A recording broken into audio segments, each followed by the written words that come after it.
Salamat, I'm the Deputy Chief of Protocol from Ministry of Foreign Affairs, sir. Thank you I for welcome coming. you here on behalf of the government of Thank you Bangladesh. so much. Thank you so much. Swagatam. Our Madam, greetings, swagatam. our greetings to your government. My name is Arif Mohammed. I'm the Deputy Chief of Protocol from Ministry of Foreign Affairs, sir.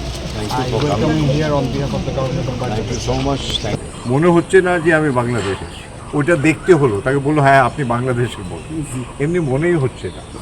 সবসময় আমি বলি একই আকাশ, একই বাতাস, একই যন্ত্র, তাহলে আমরা মিলে মিশে ভিসার সব বললে আমার সব মাথায় আছে। আর সবাইকে অনেক অনেক শুভেচ্ছা।